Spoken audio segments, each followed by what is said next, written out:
अस्सलाम वालेकुम। नदी प्रोग्राम आज पाकिस्तान के साथ चलेंगे, फिर पाकिस्तान में पूछेंगे जनाब क्या चल रहा है। जी सर, क्या हालात है? सर मैं आपको करंट अफेयर से शुरू करता हूँ कि रिसेंटली ये जो पाक आर्मी का हेलीकॉप्टर जो तबाह हुआ है, क्या मेरा बुनियादी सवाल है, ये कोई चिंची रिक्शा तो नहीं था ना सर जो इस तरह गिर गया? जी। ये एक जर्नैलों का एक हेलीकॉप्टर था, उसी तरह पर गिरा जिस तरह ज़िया प्लेन क्रैश हुआ था। ठीक है सर जी। तो सेम उसी नोयत का ये हादसा है। अगर ये हादसाती गिरता तो जिस दिन जनाब इमरान खान साहब को प्राइम मिनिस्टर हाउस में तैयारे हेलीकॉप्टर अंदर घुस आए थे और उनको बहुत गलत तरीके से इंतहा किस्म की ज्यादती करके यानी हुकूमत उससे छीनी गई थी। त्यारा गिरता तो वो गिरता तो पाकिस्तान की अवाम और पाकिस्तान खुश हो जाते, वो त्यारे गिरने चाहिए थे। ठीक है सर। तो दूसरा मैं ये अर्ज करता हूँ कि ये कोई अपना हालात जिस जगह पर चल रहे हैं, दूसरा अभी मैं आपका तबसरा सुन रहा था कि भाई हर सूरत इनका एजेंडा ये है कि किसी ना किसी तरीके से इमरान खान साहब को रास्ते से हटाया जाए। ये अल्लाह के फजल से नहीं होगा। इमरान को अल्लाह रब्बुल इज्जत ने पाकिस्तान के लिए भेजा है और अल्लाह पाक कुदरत उससे ये काम लेगी। और पहली दफा ऐसा हुआ कि अंकल साम, इसको साम्राज्य ताकतों का निक नेम है अंकल साम। अंकल साम का पहली दफा इमरान खान ने उनकी तब्बी उतार कर इनको नंगा किया है। ये इमरान खान साहब का ही एक हिस्सा है, वरना आज तक जितने लीडर आए किसी की ना इतनी जरूरत थी, ना कोई ये कर सका कि इस तरह अंकल साहब से आंखों में आंखें डालकर ललकारे और आश्कारा करे। यही वजह है कि इमरान खान के पीछे पड़ गया। दूसरा ये जिस तरह ये मीडिया का तबका जी इनका बहुत एक तेज था। जनाब खान साहब की टीम में जनाब साजिद गोंदल साहब सहाफी है, जो कि मैं समझता हूं कि आसमान सहाफत का दरखशिंदा सितारा है।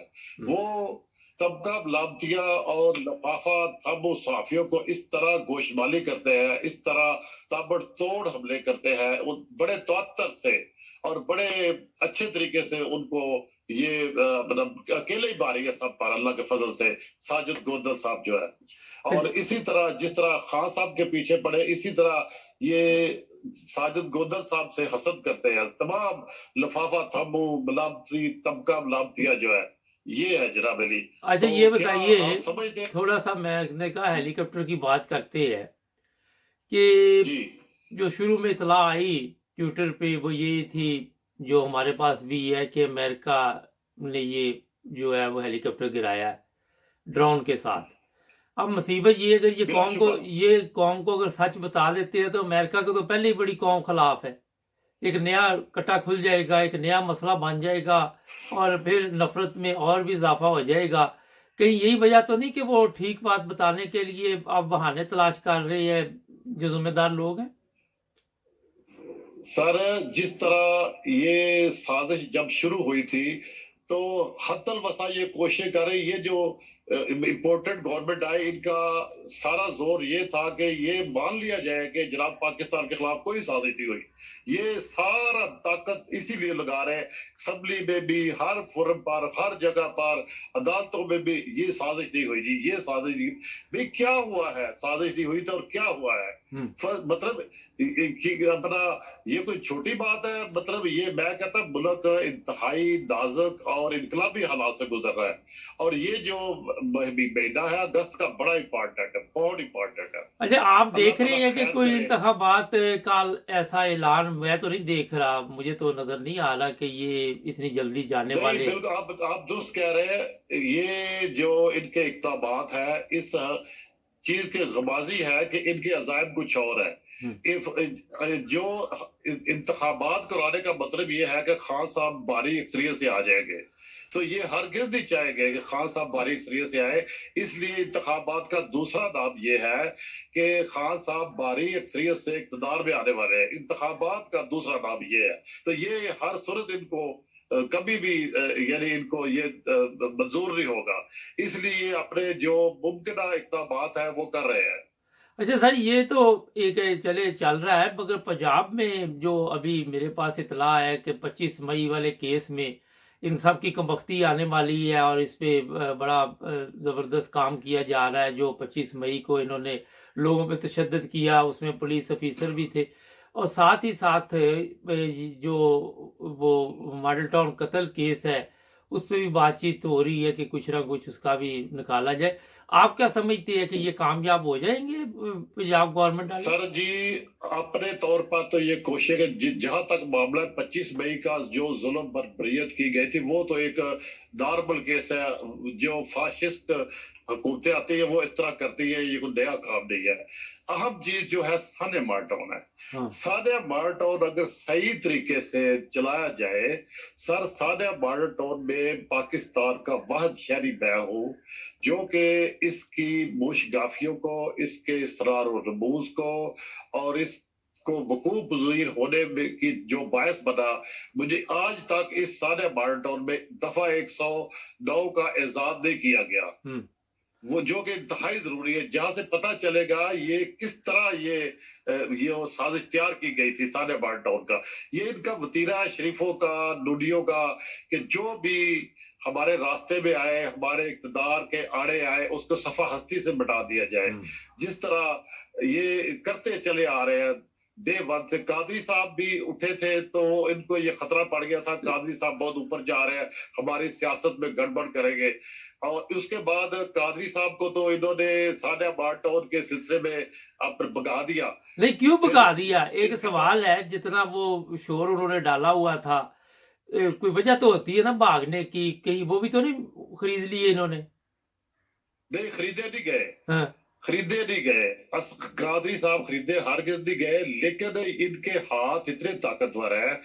کوئی دیکھو جی، میں اس کا مثال دیتا ہوں کہ ذوالفقار علی بھٹو کو جس طرح ابھی آپ بات کر رہے تھے سارے فیصلے پیا کرتا ہے، آرمی کرتی ہے، نہ کو عدالتیں ہیں. ذوالفقار علی بھٹو کا سب سے جو افسوسناک پہلو ہے وہ یہ ہے کہ ایک سول عدالت کے ذریعے ان کا عدالتی مرڈر کروایا گیا. اگر ذوالفقار علی بھٹو صاحب کو ملٹری شہید کر دیتی ملٹری کورٹ کے ذریعے تو اتنا افسوس نہ ہوتا.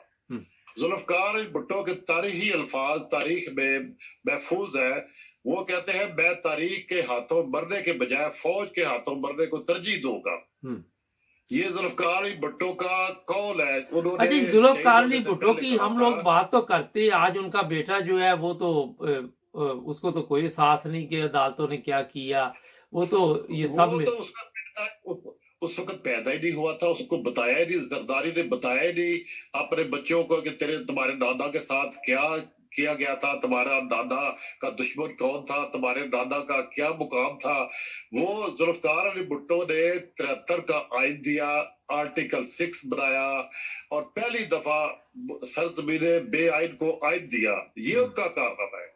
بھٹو نے معیشت، جس طرح عمران خان معیشت کو کھڑا کرنے والے تھے کہ انہوں نے روس سے تعلقات کیے، بھٹو صاحب نے سٹیل مل لگوائی، چائنا نہیں، سے وہ تو اچھے چلے سب تعلقات کو استوار. پتا ہے. ساری مسئلہ اب اس وقت جو ہے بھٹو صاحب تو چلے گئے دنیا سے، وہ تو اپنا ٹائم گزار کے چلے گئے.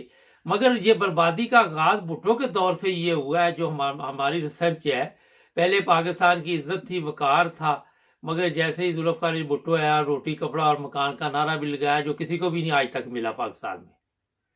آپ سلام آیا، آپ دیکھ لیں. دیکھو وہ میری بات سن، وہ کرپشن، وہ اس کا باعث کرپشن. میں آپ کو مثال دیتا ہوں کہ ملک جنگوں سے تباہ نہیں ہوتے. افغانستان کی مثال لے لیں جو کہ 40 سال سے حالت جنگ میں رہا. نہ افغانستان نے آئی ایم ایف سے قرضہ لیا. امریکہ جیسا ملک افغانستان کا 9 ارب ڈالر کا مقروض ہے. وہاں ڈالر کی قیمت 89 افغانی ہے، پیٹرول 89 افغانی ہے، ڈیزل 118 افغانی ہے. چلے فرق بالکل واضح ہے. ہاں جی، بہت شکریہ سر آپ کا. بہت मुल्क की मैशत जंगें नहीं बल्कि करप्शन तबाह कर देती है। चले जी, बहुत शुक्रिया आपने हेलो, कहा जी। हाँ जी जी, बहुत शुक्रिया thank you sir, sir. Thank you. नाज़रीन, मसला ये है कि जो वक़्त गुज़र गया कौमें उससे सबक हासिल करती है, लेकिन हमारी कौम सबक हासिल नहीं करती। बात भुट्टो की नहीं, बात याह्या की नहीं, बात अय्यूब की नहीं, बात ये है कि अगर आपसे कोई गलतियाँ हुई हैं तो उससे कुछ सीखना चाहिए। अगर मुल्क 2 टुकड़े हुआ तो उससे कुछ सीखना चाहिए। मगर बदकिस्मती ये है कि आज तक किसी हुक्मरान ने अपनी गलती नहीं मानी। सब कहते जनाब हम सबसे ज़्यादा मेहनत करके पाकिस्तान को आगे लेके जा रहे हैं, पता नहीं कहाँ लेके जा रहे हैं, ये तो किसी को पता नहीं चल रहा। सब्सक्राइब करें, जुड़े रहे हमारे साथ।